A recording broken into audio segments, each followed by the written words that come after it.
Hello and welcome to another episode of Menace to Sobriety with your host Dan O'Reilly. Thank you for joining me again. This is the third episode in the second series. I'm super excited. I'm chopping it up each episode just to see what you guys like, see what you want more of. This is like a how-to guide, this one. This is the top 10 things you've got to do to stay sober. And this is purely based on my experience. Over the last week, I've spent a lot of time really sort of drilling down on what it is that I do to stay sober, what I've learned, what I need, what you guys, especially people that are at the beginning of their journey, that are sort of just coming across this. There's a lot of information in here that can translate into just in general that would be good for people that are on their own journey of mental health well-being. But this really is specifically for people that are struggling to stay sober, or people that are thinking of making the transition into sobriety, or have failed at it, or are struggling to know what even to think about. What am I supposed to think about? What are we supposed to be doing? What is the work? You know, when people say this is the work you've got to do on your sobriety. So what I did is I went away and I made a list of 10 things that are important to me in my recovery, 10 things that I do or that I needed to do to get sober, and I continue to do to stay sober. Now, I don't really know I don't know everything about sobriety. I don't sit here and try and sort of brand myself as a sober guru or as like a sober advisor, but all I'm simply doing is drawing from lived experience. And I really struggle. I continue to struggle. I continue to struggle when life gets hard. I continue to struggle at the weekends. But all of this stuff makes it easier for me. So take what you want out of it. These are 10 things. Some things might resonate. Some things may not. Some things you may have heard before, because this is all stuff I've learned. This is not stuff I've come up with. This is stuff that I've learned from either reading, from groups, from other sober people, or from this podcast. So there may be stuff in here that we're just brushing up on. But this is your how-to guide. My top 10 things. Daniel O'Reilly's top 10 things that you've got to do to stay sober. Now, we're going to start at number 1. If you want to stay sober, the first thing you've got to do, and you would have heard this before, but I'm going to explain why it is so important. Number 1 is admit you've got a problem. Now, not to other people. I mean, that is important that you say to your wider network, your friends, your family and stuff like that, that you're struggling with an unhealthy relationship with drink and drugs. But you've got to admit to yourself that this is real. You've got to admit to yourself that this is real, that you have a problem. Once you start drinking or using drugs, that you have a problem that differentiates you from other people. You are not like other people anymore. You're not like other people in the way that now drink and drugs affect you in a different way. And I'll explain why this is so important, because this was the massive turning point for me. You know, you need to look for proof in your life that you have a problem, and you need to write that proof down, because addiction, alcohol and drugs will trick you.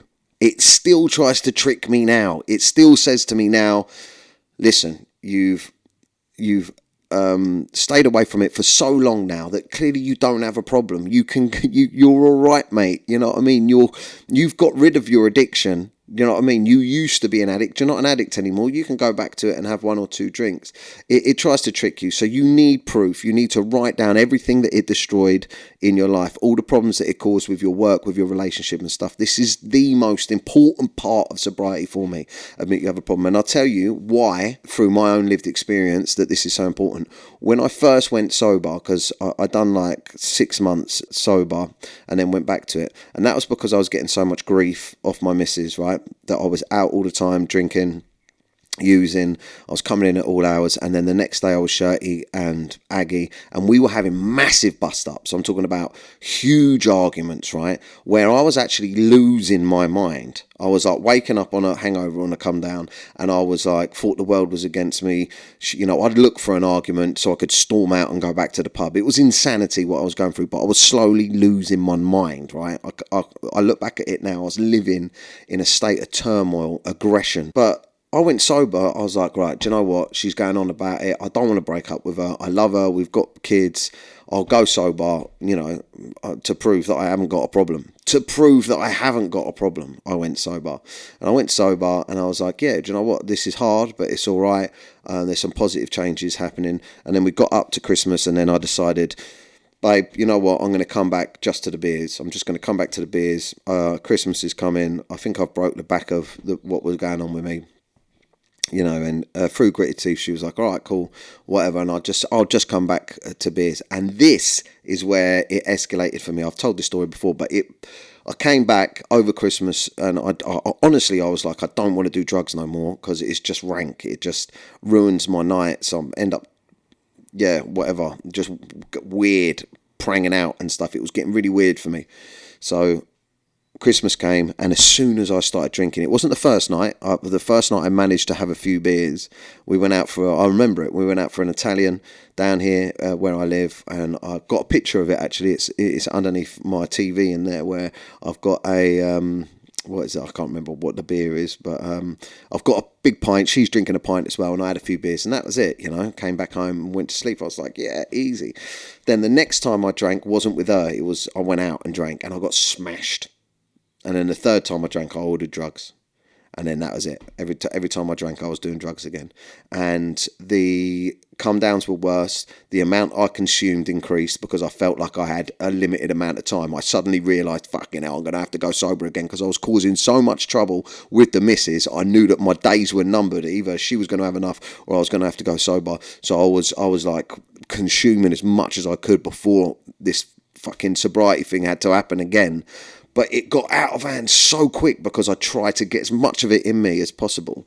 And the arguments got worse, and then bang, rock bottom, she'd had enough. I got kicked out. It was, it was unresolvable. And suddenly I was sat there after a sesh crying my eyes out, fucking thinking, wow, that escalated quickly. I really have got a problem. So this time I went sober was different because I was like, mate, you have got a problem.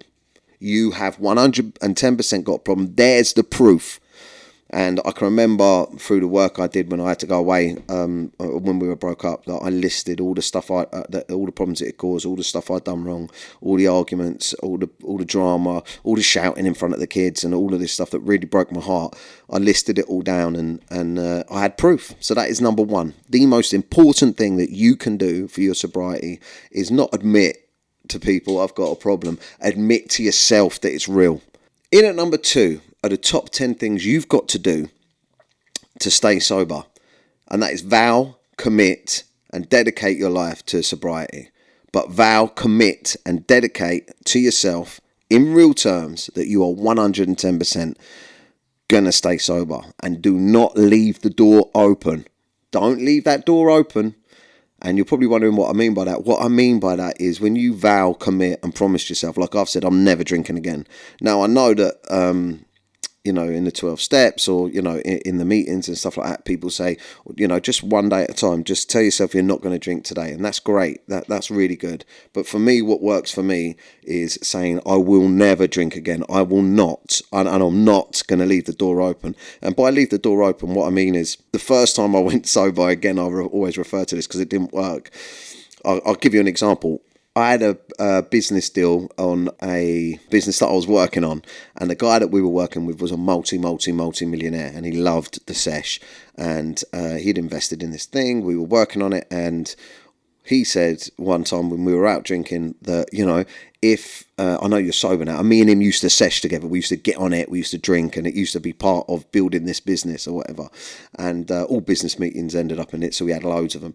And he sort of said to me, like, so well, you're not drinking no more, nothing. You're not, that's it now. Oh, it's a shame.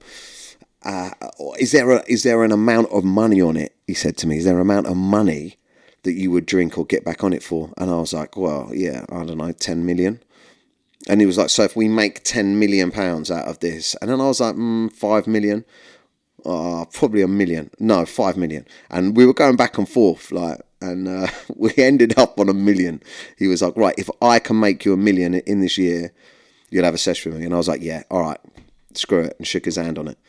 And then it was like I was counting down the days. It was like I was so excited about this business and trying to make 1 By the way, we never made 1 million. The business,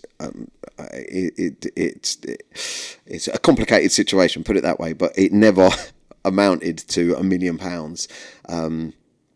But I'd left that door open, and by leaving that door open, that conversation then changed with him, because then next time I saw it, he was like, have you ever thought about, because this guy just loved session with me and he couldn't understand that I wasn't, and he was like, have you ever thought about maybe having a relationship with yourself that when you go abroad you'll have a drink and maybe sesh, so like when you're in the UK working and with your family, you'll never drink or use drugs. And then I was thinking to myself, yeah man, that would be all right, just when I'm away, just when I go on holiday.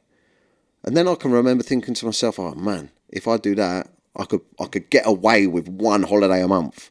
And do you know what I mean? The perimeters of staying sober were slowly changing and changing and changing. They were, you know, the goalposts were moving and moving and moving. So you cannot leave that door open. Do not say at Christmases, maybe when I'm older, when my kids are older, maybe I'll go back. You are leaving the door open, and the addiction and the drink and the drugs and the romance around it will grow like a thought that you're not keeping away. It will grow. So there you go. That's a big one for me.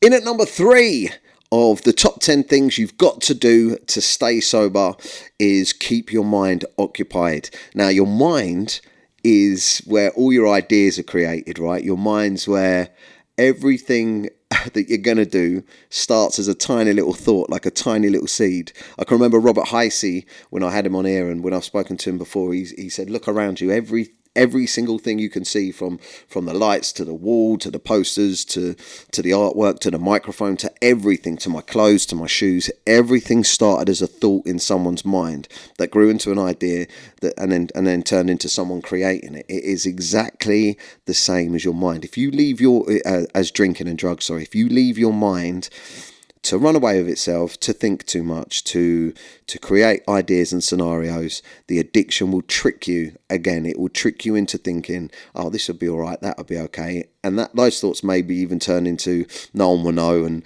I'm bored, and everyone else is doing this, why can't I do that? Maybe I didn't have a problem.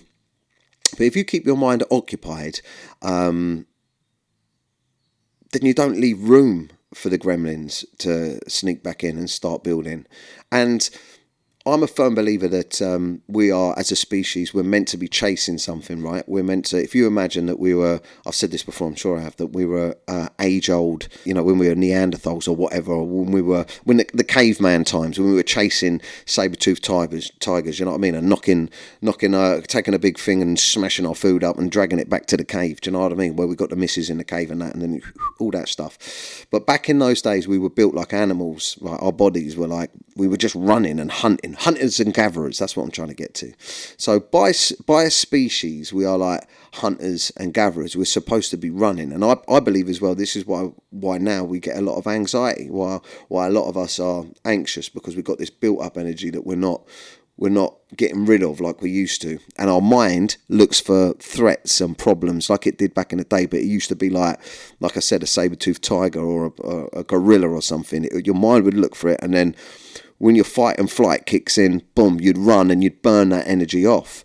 But right now, in our lives now, with social media, with the way we are and everything, and the coffee and stimulants, and just the way we're overstimulated, and life and work and the rat race and cars driving past and everything, there's all of these threats, and then your fight and flight kicks in, and then what do? You sit down behind a computer at your desk working all day.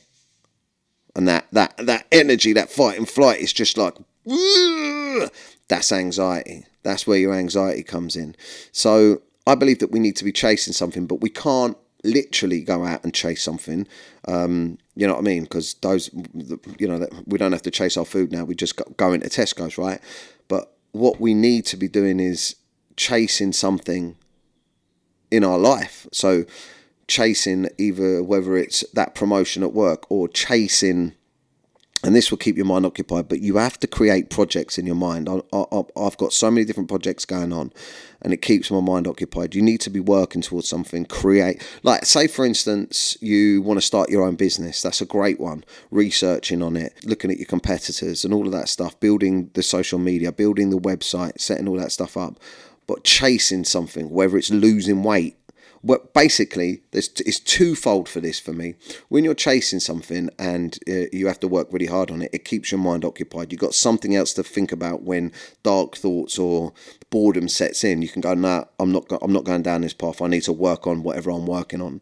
For some people, like I said, it could be losing weight, having milestones on losing weight, or bettering your diet, working on your diet, or, working on learning about something. You know what I mean? Just chasing something. But a big part of this as well is you start getting little milestones. And I'm a firm believer that your little wins, your little milestones each day. So if you tick off, oh, you've lost a little bit of weight, or you tick off, oh, the website's now created. Oh, now we got our first customer. You tick these things off as well. You get those little milestones, those little positive things that you can say, oh, today something good's happened, instead of, oh, today something bad's happened. And it will help with your mental health. But more predominantly, keep that mind busy. That's a big one. All right, in at number 4, in my top 10 things that you've got to do to stay sober, practice accountability. Practicing accountability will free you of shame and guilt. And I believe that us as alcoholics and addicts, especially when we're sort of in the depths of using and drinking, I believe that we have a real victim mentality. Like, I can remember having a real victim mentality when I was drinking and stuff was going wrong. When my missus was having a go at me, I was like, why is everyone having a go at me? What is everyone's problem with me? And it was everyone else's fault. If a meeting didn't go the way I wanted it to go, or if an opportunity was gone or whatever, it would never be because I was underprepared or hungover, or I was prioritising going out. If there was problems in our relationship, it was Shelley's fault. If I was shouting at the kids, it was because they were being naughty, not because I had a short fuse. And I've completely switched that round now. So in my life, I constantly try to practice accountability. I try to look at what can I do to better these situations? What have I done to make this situation worse?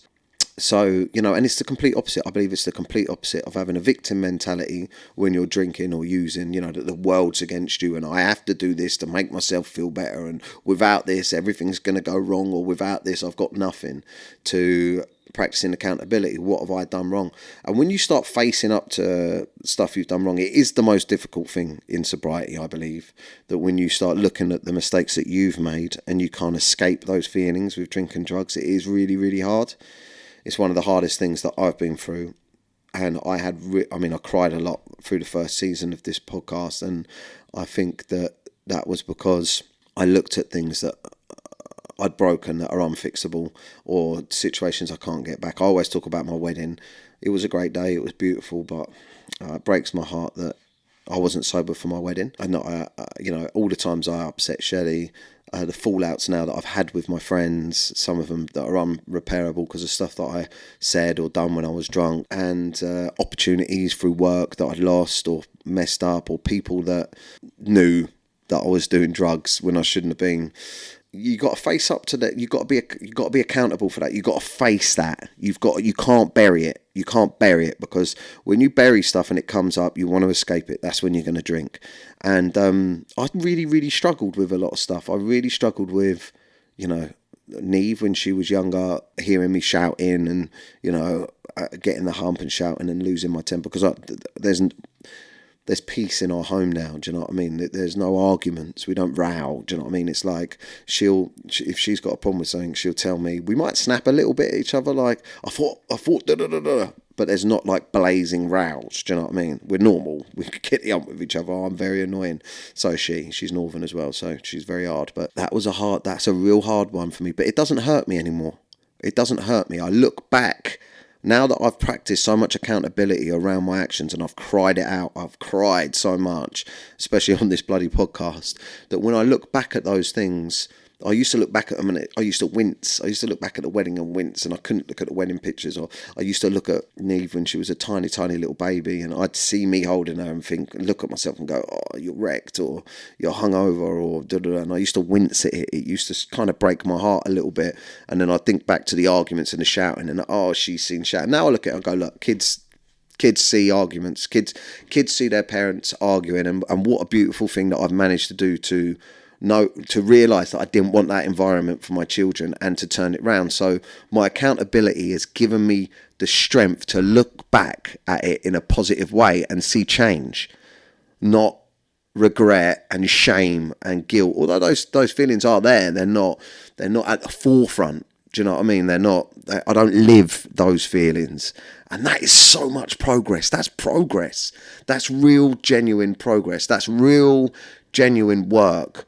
That's real. That's some of the most important stuff you can do. Being able to think back, practice accountability, and get to a point in your life where you've worked through it, you've untangled it, and you've worked through it. That's how you start loving yourself. That's how you really, honestly, that's how you start liking yourself. That's personal growth. That's strength. All right, in at number 5 of the top 10 things you've got to do to stay sober based on my experience, based on my lived experience. Number 5 is build a support group. This is so important, man. It is so lonely. It is so lonely, isn't it? It's lonely to go sober. It's lonely, especially if you're in a relationship, in a marriage, and your partner doesn't have a problem, and you've got to do so much looking inwards and fixing problems that, it's lonely. It's so lonely. And I've always said that, but I don't feel so lonely now. Not just because there's tens of thousands of you that follow my podcast and Instagram and everything like that, but I do feel like I've got a genuine support group of people around me, and some of them aren't even sober. Some of them are not even sober, but it is so important to build a support group. Now, I'm going to give you, I'm not just going to say it, I'm going to give you some ways that you can build a support group. First off, you've got to look for your friends that are genuinely supportive of your sobriety. The ones that are genuinely supportive, and you'll soon work out who they are, because they'll ask you how it's going. They'll offer to do things with you that are sober. Do you want to go play golf? Do you want to go for a walk? Do you want to go for coffee? If you've got friends around you that are doing that for you, you are blessed.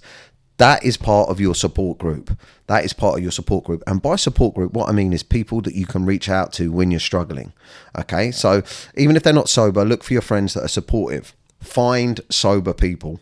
This is a big one. Find other sober people. And if you want to work out how to find sober people, write comments on sober content. This is a nice way to do it. Write comments on sober content. This video that I've got here going on Instagram, TikTok, YouTube, all of that stuff, write in the comments. Hi, I'm from Surrey and I'm sober. Is there anyone else in the area that wants to keep in touch, wants to have a chat, wants to talk? I've got my Men and Their Emotions group on Facebook. That is all about men connecting. So if you're a man watching this, go on Mates, Men and Their Emotion on Facebook, and you can meet people.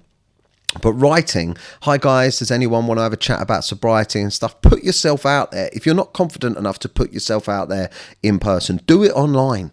There's plenty of sober influencers out there like myself that are putting content all the time that is attracting sober people like you. Get in the comments, start talking to people, and yeah, cool, man. Just interact.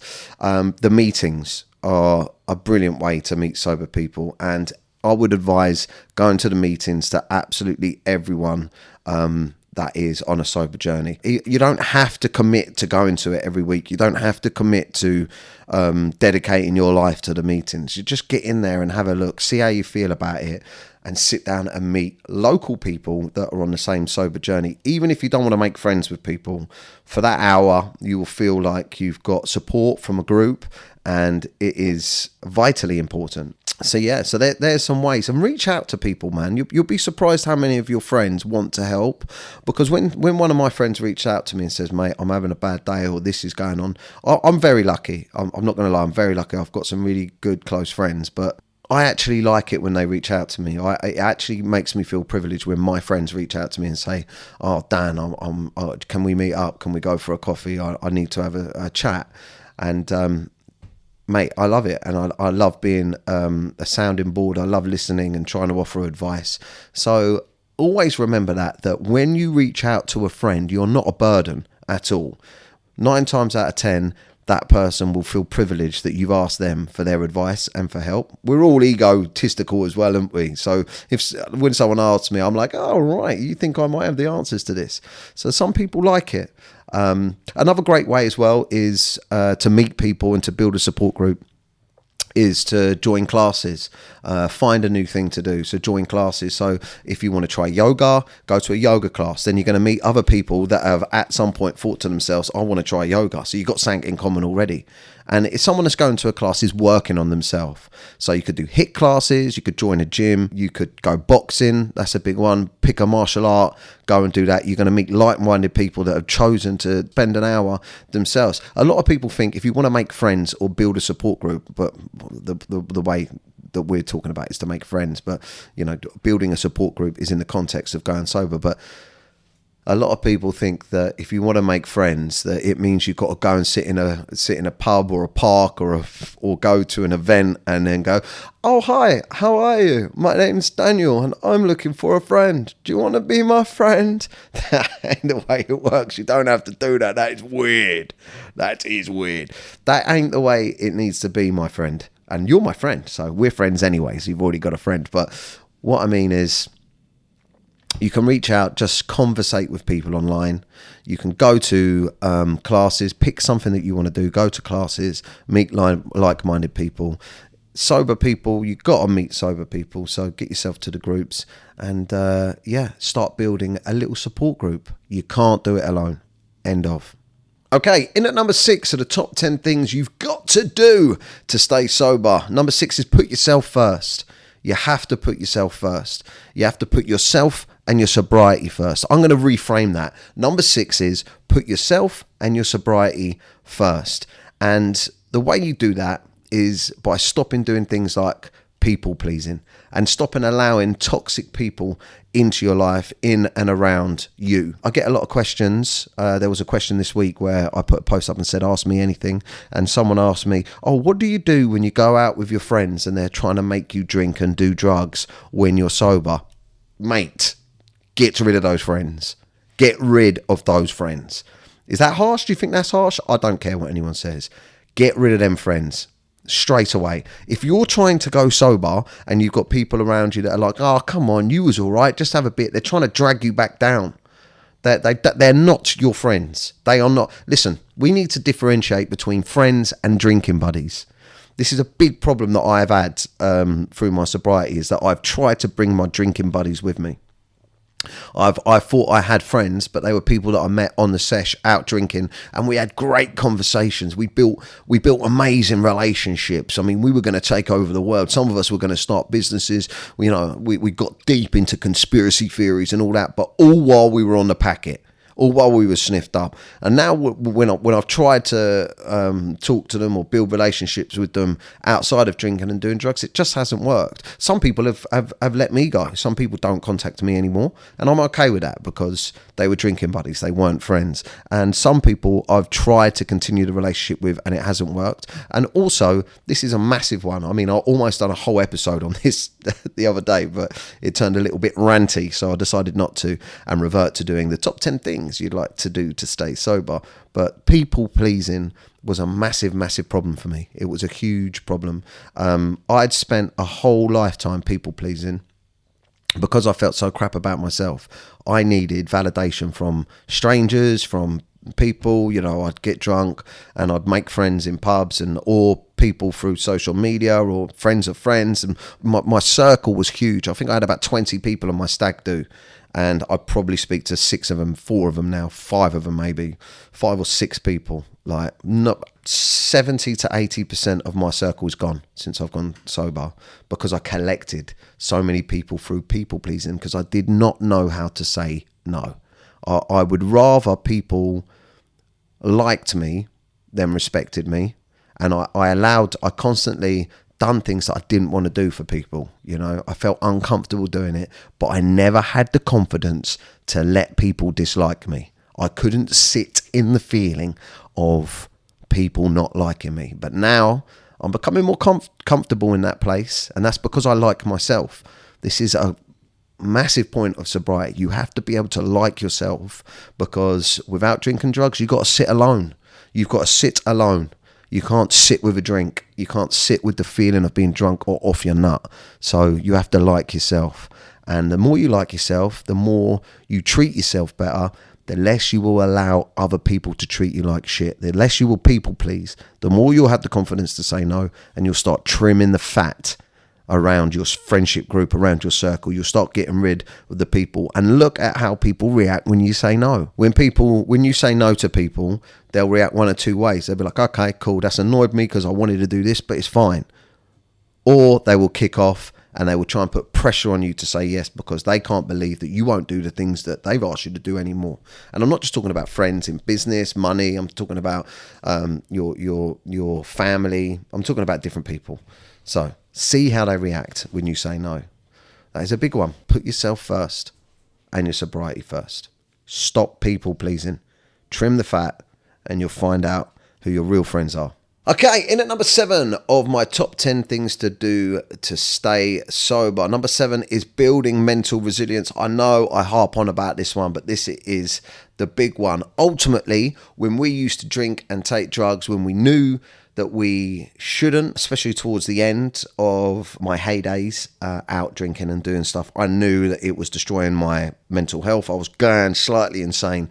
It was definitely destroying my relationship with my wife. It was affecting my work. I couldn't handle the hangovers, but I carried on doing it because I had no mental resilience. When my thoughts told me to do something, I normally just did it. The compulsion was too strong to resist. And now I feel it when I get triggered and I want to drink and stuff like that. I feel that I have mental resilience because I'm not as easy to manipulate as I used to be. Do you know what I mean? I'll second guess it. I'll question it. I will never just jump straight in. And this building this mental resilience has crossed over into all my life, into jealousy, into envy, into anger, into patience with my kids. That's all mental resilience. Not going for the first initial thought process or reaction in your mind. This is huge work, and it takes a long time. But how do you build mental resilience? What do you do? How do you build mental resilience? To me, it's as simple as doing really, really difficult things for long-term gratification instead of doing easy things for short-term pleasure. So completely switching up what you do, right? For pleasure, for gratification. All right. So for instance, short-term pleasure would be sniffing a line and getting a high, drinking a beer and getting a buzz. Yeah. Or having sex or whatever, eating chocolate to get a little dopamine hit, eating a cake. Do you know what I mean? These are, I'm not saying don't do them things, especially the last couple. You've got to do them in abundance. But what I'm talking about is quick fixes of pleasure, right? Swap that round, right? Swap your whole mentality around that, okay? And by what I mean is you've got to do it in abundance. Don't be shy about having a cake or a chocolate or a shag, because come on, what else have we got? What I mean is switching that round in the way of, right, I'm going to train my mind now that it has to do really difficult things in order to get pleasure. Okay, and it has to do really difficult things in order to get gratification from something. Completely switch your mind up. That way, when short-term pleasure and short-term gratification becomes alien to you, it's like, no, do you know what I mean? And how do you do that? For instance, the cold water dips are a great one. You get in there, the mental resilience comes in when you're like, I want to get out. This is not fun. This is not good. Oh my God. And for anyone that hasn't done it, it is horrific. I hate them. Okay, but I do them. But you get in and you're like, oh no, get me out. You're building mental resilience by going, no, I will not get out. No, shut up. You're a geezer. Whatever. You stay in, you get out. Oh, the buzz you get. Woo! Hold up, baby, let's go. You feel $1 million, mate. And you get a massive dopamine hit, and it slowly dissipates throughout the whole day. After a cold water dip, I am buzzing. I'm like, whoo, fresh, baby. Touch me. You feel great. But you've had to do something really difficult to get there. And that builds mental resilience. Boxing was another one for me. Boxing, getting in and sparring. Oh my God. When I first went boxing, I was like, I'm going to get smashed up. And I did get smashed up. But the more I got smashed up, the less I was afraid of it. And the better I got at boxing, the more I enjoyed the sparring. But every single time you climb through the ropes and you get in there, there is an element of, what's going to happen here? This is going to be hard. Oh, this is difficult. But you built mental resilience that getting through them ropes becomes easier and easier and easier and easier. You still have to break some mental barriers to really relax and to get through and to enjoy it. But you're building mental resilience, putting yourself in uncomfortable situations for long-term benefits. Now I'm starting to see the benefit of my boxing. I can move better. I'm not as afraid. I can hit harder. I look better. And that's a benefit. But I've had to get there the long way, and that's built mental resilience. Even getting up early in the morning to go boxing at 4 o'clock. You've got to build mental resilience and have proof that you are mentally resilient. And once you've got that proof there and you're doing it, it makes picking up a beer or picking up a packet of gear or whatever your flavour is that you're trying to stop smoking, whatever it is, it makes those choices easier. Build mental resilience. That was a good one. I felt good about that one. Okay. In at number 8 of the top 10 things that you've got to do to stay sober is enjoy it, live it. Enjoy your sobriety, live it. Don't make it a battle. Don't make it something that has to be forced. Oh my God, I have to be sober. Don't look like you're missing out on something. Look like you're free of it, but enjoy it, live it. Look at your life every day through sober eyes, being free of alcohol. For instance, the weekends is twofold for me. Leading up to a Friday, if sometimes the weekend goes past, I don't even think about it. But if I've had a tough week, if something's going on, if my friends are away, like recently my mates were in Vegas and all I was getting was videos and stuff like that, and then Friday came and I was feeling it. But now I look at the Saturday and the Sunday with my kids. I'm like, yes, mate, look at this. Wake up, there's no ag with the missus. She's making me breakfast, mate. I'm like, what? She's done me scrambled eggs or something, mate. She's done me a poached egg on avocado and toast, mate. Do you know what I mean? She's done that for me with some chili flakes on it. I'm like, what's going on here, mate? She's actually happy with me. You know what I mean? We may have even had a little bit of the old the night before. Anyway, but what I'm saying is, look at your life. Enjoy it. Live it. Enjoy your sobriety. Sunday mornings, do this one. This is a belter. Get up before anyone else is up. I'll walk the dogs. If you ain't got dogs, go for a walk. Maybe not around a kid's park, somewhere else. Do you know what I mean? But a nice walk, right? And breathe and be like... Early Sunday mornings is your time to enjoy sobriety. That is where you've won. That is your win. You've got through the weekend. You know, that is Sunday mornings, early morning when the sun's coming up. Those are moments that you, if you're anything like me, you never had. For 25 years, Sundays were a mess for me. I was wrecked. But Sunday mornings now are a beautiful thing. Enjoy it. Enjoy your treats, man. Enjoy your sobriety. In at number 9 of the top 10 things you've got to do to stay sober, find your triggers. Find out what your triggers are. This is a massive one. What are your triggers? If you want to do the work on sobriety, work out what makes you want to drink. Work out what makes you feel like heading for oblivion. If you're anything like me, that's what drink and drugs were. It was all about escapism, baby. Getting absolutely smashed. But weirdly, it wasn't just on a Friday and Saturday night. Sometimes I'd have that feeling, I need a drink. You know that feeling we all get, or I think we all get. I certainly used to get, I need a drink. Oh, do you know what? I'm getting smashed tonight. Mate, and I've said this before, I look at the words that I used to use: annihilated, smashed, wankered, absolutely blottoed. Do you know what I mean? These are all destructive words we use. What makes you want to self-destruct? What's triggered you? Right? This is great work to do around your triggers instead of being triggered. If you start looking at your triggers as triggers, if you go, oh, fuck, I really want to drink, instead of it just being a compulsion that turns into drinking and using drugs, just go, whoa. What is it that's triggered me? What is it? What is it? I've talked about it the other day. I was on a train up to London on a Saturday. I was like, I'm triggered, baby. Turns out it was just because I was on the train on the way up to London on a Saturday and everyone around me was drinking, right? I thought I was going to drink, but it was just that. An argument with the missus. You know, I used to storm out. I used to use arguments to get out of the house to go to the pub. So an argument with the missus would trigger me. Do you know what I mean? A bank holiday weekend, sunshine, a park bench, I was going to say, a pub garden will trigger you. You know what I mean?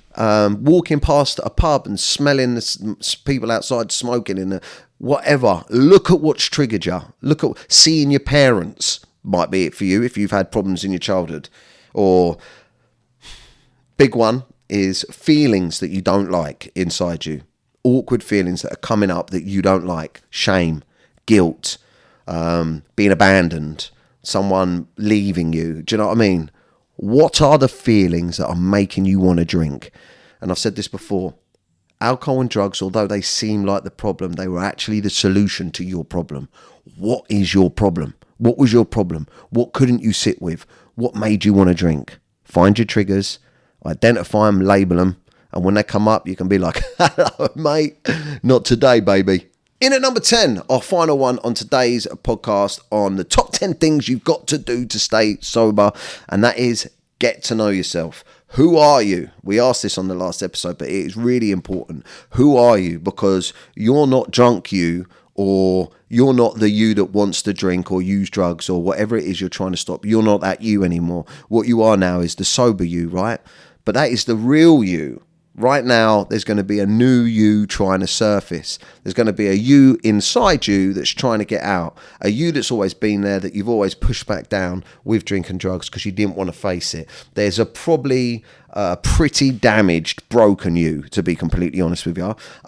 When I look back at the early podcasts of myself on here, I was shaky, I was upset, I cried a lot. That was the me coming out that needed looking after, that needed talking to. You need to work on what it was about yourself that you didn't like when you started drinking hard, what it was about yourself that you didn't like when you started really leaning into drugs and stuff. What it is, you'll find a lot of this out through your triggers, looking at your triggers, but you've got to get to know yourself again and give yourself lots of time. Spend time alone and give yourself time. And just say to people, if you seem off, if people are like, oh, you're quiet, you seem off, oh, you're not yourself anymore. You say, nah, man, I'm trying to find myself. I'm trying to work out who I am. And I am changing. Be happy that you're changing. Embrace change. I didn't know. I struggled. I didn't, because I'm an entertainer, I'm a comedian, I'm a father, I'm a business owner, I'm a dad. I mean, but who am I? You know, it's just such a weird road to go down. Who are you underneath all that on your own? Who are you? I'm nice. I think I'm a nice person. I think I'm a nice, insecure person that makes a lot of mistakes trying to navigate his way through the world because I've never put myself first. I've never tried to understand what I was upset about, or I've never looked deeply into the trauma that I went through as a child, the experiences that I went through as a child, as we all go through. You could have had anything from being bullied at school to experience a very violent and hard marriage breakup through your parents, or whatever it is, abuse, whatever. We all have baggage. We all have stuff in there, and you need to get to know yourself. You need to let that kid back out. You need to tidy him up, do his hair, make sure his clothes are all nice and neat. You need to talk to him. You need to find out what he's been trying to say to you, that younger you. What is that younger you been trying to talk to you about over all these years? Have that conversation a few times. It even feels uncomfortable talking about this now, especially with this analogy of pulling yourself up as a child and sitting down and having a little chat with yourself and working out how that child feels, because all of the defense mechanisms and all of the survival techniques that you built as a child to navigate your way through whatever was going on when you were younger, all of those survival things are in you now, and they turned into alcohol and drugs and self-destruct, and you need to move away from them behaviours. So you need to have that conversation with yourself. Take that slow, get to know yourself, and if you can afford it and you do have access to it, do that with a counsellor, like I did, 100%. But no more rejecting yourself. It's time that we accept ourselves for who we are. I liked this episode. This was good. I've done a little bit of self-discovery. It got a bit fun towards the end. I was having fun with it. I tried to record this. This is between me and you. I tried to record this episode yesterday. I ended up ranting about subliminally ranting about some stuff I've been going through recently, and it just turned into like a really horrible, moody session. So I was really keen to divert back. And also I had a comment from someone, a DM from someone, saying that they found the second episode a little bit, what was the word they used? They found it a little bit self-indulgent, because I was talking more about what I've been doing and what I've been up to. And it suddenly made me think, don't deviate on this podcast to make it about you and try and entertain too much, because that's what I do in my life, like on my social media. That's what I do at my shows. This doesn't have to be about entertaining and making people laugh and stuff like that. This has got to be about sharing what I'm learning. So that's what I really wanted to break this down into 10 things for you. So I really hope you enjoyed that. I'm going to wrap it up there, but next episode I'm going to do loads of questions, audience interaction. So please, on this one, as soon as you finish watching it, if you're watching it on the premiere, as soon as you finish watching it, leave a comment, because I'm going to literally read out and maybe even get them up on the screen, the YouTube comments or the comments on my Instagram, and I'm going to answer a load of stuff from you guys. So we're going to have a fully audience interactive led episode next. But that was me with your top 10 things you got to do to say so. But please remember, I am on tour, so if you do want entertainment, I've got 27 dates of my stand-up comedy show on sale now. You can get them at CDAN Live. Just think about seeing me live, cdanlive.com. Get straight on there now and have a look at that. And Menace to Sobriety, share it. Sharing's caring. If you know anyone that needs any of this information, tag them. And please come back to this and write it down. Get a bit of paper out and write down the bits that mean a lot to you, and use this as your go-to guide. Thank you very much. Feedback, please let me know what you think of the podcast and the direction it's going in, and let me know what you would change to keep you guys tuned in, because I want to make sure that this is always audience led. But that was another episode of Menace to Sobriety, the top 10 things you got to do to stay sober. I'm on this journey. I know you're on it with me, so thank you for listening, because this is my therapy. I love you all. See you soon. That was fun. Okay, bye. If you're going through a tough time at the moment, please don't suffer in silence. Feel free to pick up the phone and contact any of these helplines. I personally, myself, at one of my darkest points, contacted the Samaritans, and it completely changed my outlook and got me out of a really deep, dark place. A problem shared really is a problem halved. So if you don't feel confident talking to those around you, check out any of these organisations and give them a call. This is my Facebook group. Just simply search on Facebook, Men and Their Emotions. It's for men only. But once you're in there, you can talk anonymously about your problems and help others and just feel a little bit of community. So come join the conversation, Men and Their Emotions, on Facebook. Thanks for watching. Menace to Sobriety. Just a menace, just a menace.